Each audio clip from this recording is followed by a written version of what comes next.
But for us, it really starts with having the chefs or the culinary team be creative. I don't believe that items get developed from a white paper and then go to a screener first. You have to let the creative process go ahead.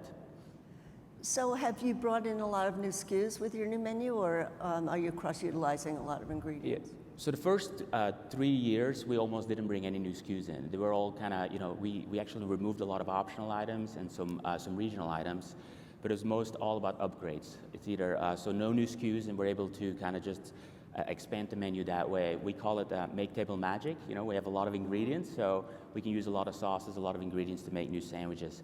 But now as we move into 2024, we are adding a little bit more SKUs and look and see how we can differentiate on the menu to meet consumers in different occasions. So bringing in new SKUs can really complicate things with labor. So how has the labor challenge impacted menu innovation at Krispy Krunchy?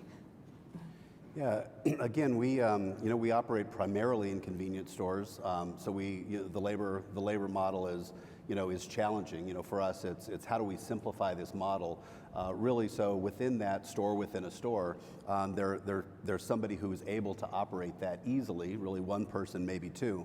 And so it's the use of technology, it's the use of equipment. Again, I think rather than looking at all the ways and all the challenges we have, we're really trying to simplify that, even with innovation. And as you talked about R&D, it's understanding the model that we're in and trying to make everything that we do kind of work harder.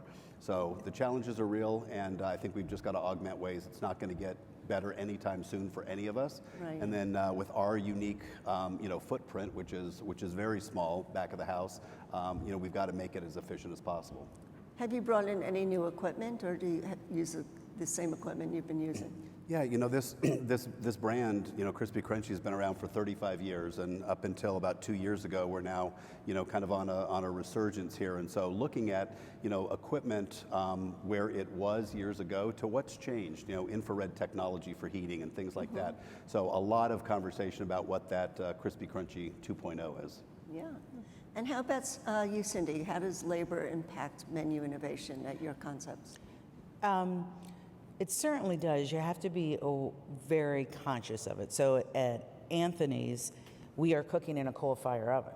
There isn't a stove in the back of the house necessarily that you can cook things and innovate. So everything has to be adjusted for how are you going to cook it in that oven. And it really, though, embodies authentic Italian cooking, because in Italy, there's not 1,000 chef pots.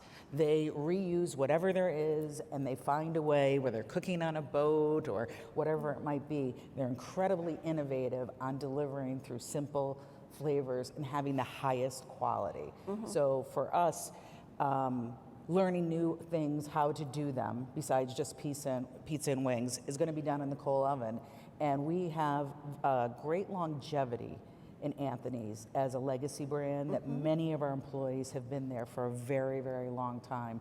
So we rely a lot on the history of the brand and recipes that we can go back to, such as our lunch menu. We brought back pasta fagioli, we brought back arugula burrata salad, things that had been on the menu and were loved but got cut from COVID. One of the easy places to start is what used to work, because there's muscle memory with the back of the house and the labor in doing so.